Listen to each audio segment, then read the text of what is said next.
video 7. This may be the last video for this car because we have an order in on a Blazer EV. We originally kind of liked the Lyric, but the Lyric's come out and the Cadillac Lyric only has rear-wheel drive to start, and that's a game changer for us. I can't understand why they would just put a rear-wheel drive to start on this year and then all-wheel drive next year. So an all-wheel drive Blazer EV is on order for us, and we're going to trade this car in because it's good trade bait right now. It's got the new batteries and it's in fine shape. It's fully loaded, so it's got a lot of good things going for it. So hopefully we get a good trade on it, and we won't need it if we have the other car. So even though I thought I'd never get rid of this car, I kind of really like the newer, bigger cars, the Blazers and the Equinox, the Lyric. They're all the same. They all have the larger footprint. And we kind of want to look at, maybe this is our final car. This is the way we're looking at the Blazer. It's not going to be, traded in 5 years from now. It's going to be kind of the forever car. So a couple of things that happened since my last video.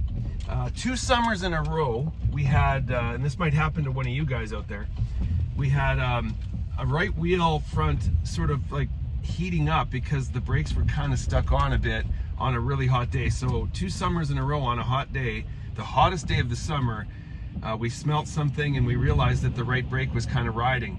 So we took it in a year ago. They couldn't really replicate the problem. We took it in again after this last summer, and they don't know why it's happening. It's possible because we never use the brakes, because we're hardly using the brakes. Maybe the car just doesn't get enough movement in the brakes. So we got the front brakes redone on this car, so they're brand new, which is also good for resale. But now I'm using the brakes more often. I'm using them all the time because I just think, even though we were saving money on brake jobs, we didn't save any money on it. Another thing that we found over the last few months is that I found a free level 2 charger in my neighborhood. So for now, till who knows what happens, they might take that away. But so our first 3 years were free, no charging costs at all, and for a couple of years we've been paying, and then that adds up to about 2 cents per kilometer, and now it's free again, so we're taking advantage of it while we can, cutting our costs down.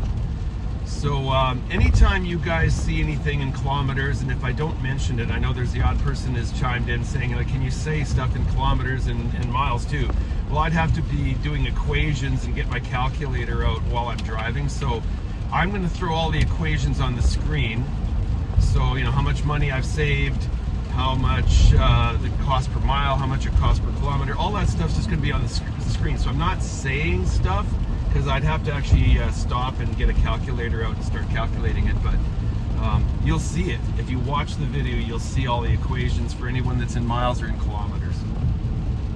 Hey, EV haters, I want to get into a little bit of an EV hating sort of thing here. When you go and buy an EV car, half the people in the world hate these things for some reason. So when you're out and about and whatever, they won't say it to your face. Your friends won't say it to your face, but online people say a lot of stuff. Once they get to the point where they can spout off on Facebook and stuff, they do. So I saw a couple of funny things over the last 6-7 months. One person I saw out there says that EV cars is the worst thing that's ever happened or something, and then everybody agreed. So people that are gas-powered car purchasers, people that have to pay for gas every week like I used to, if you remember the pandemic made cost for gas very low because no one was using gas. So demand has a lot to do with gas costs. So thousands of us EV drivers out there in the world, millions of us now, whatever, have taken away from gas usage. So that's driven the cost down or kept it down. So we're actually helping them. So that's a spin I thought of the other day. Like, we're actually not hurting them at all. I don't get it what we're doing to them, but anyway, because I'm not spending money on gas, they hate us. So be aware that when you get an EV car, you'll be hated a little bit, but not to your face. They just do it behind your back.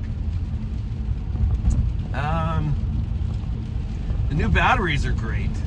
And anyone that doesn't know out there, we get the odd question of, why did you need new batteries? How come you needed batteries? So you didn't need new batteries. GM did a recall of all the batteries because some of their cars caught on fire. and they gave us all new batteries. The new batteries have range. It didn't cost us anything, and my batteries were perfect before this, but they took them out and they put new ones in. So that's the answer to all the people that don't know why we got new batteries. So all of the older Bolts, the 2017, 2018, 19, I think even the 2020's got the new batteries, and now they're putting the new batteries in everything. They have a better range.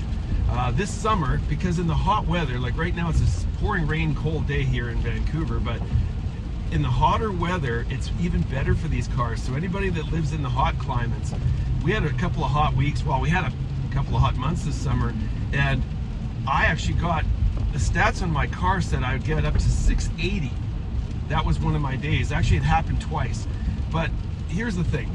Someone was saying, hey, I got a new car. They don't get that kind of range. You know, what they say is what they say.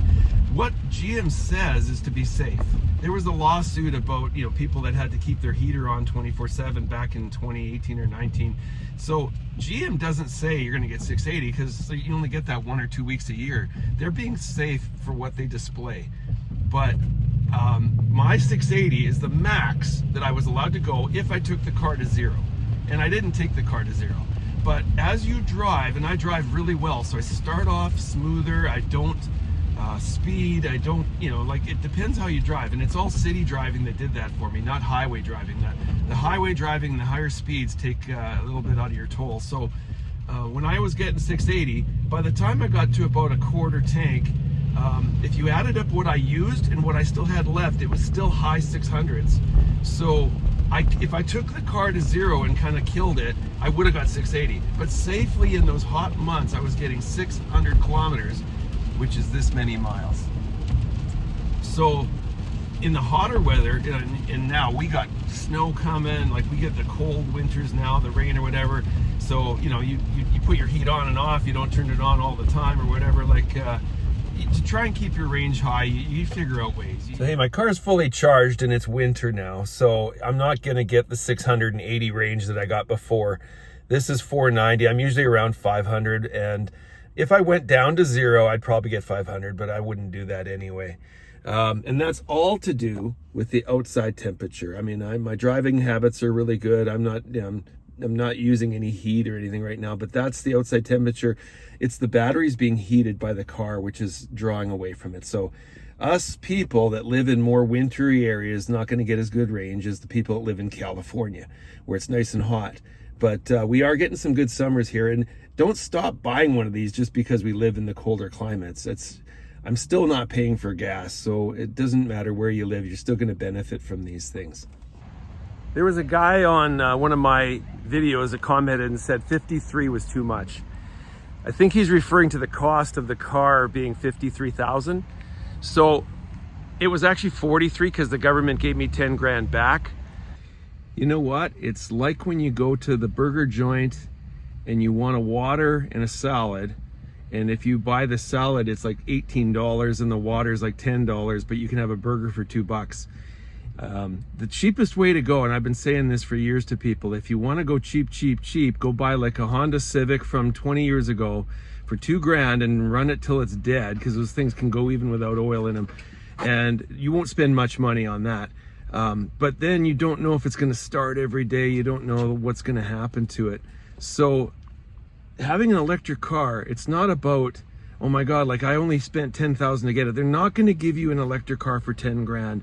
It's kind of the thing right now that gets you no gas stations, so they know that. And they're like, when I went to go buy the car, I can't talk them down. I can't say, hey, you know, everybody else is waiting for 3 months for a car, so how about I give you 20 grand less than you're asking? That's not going to happen.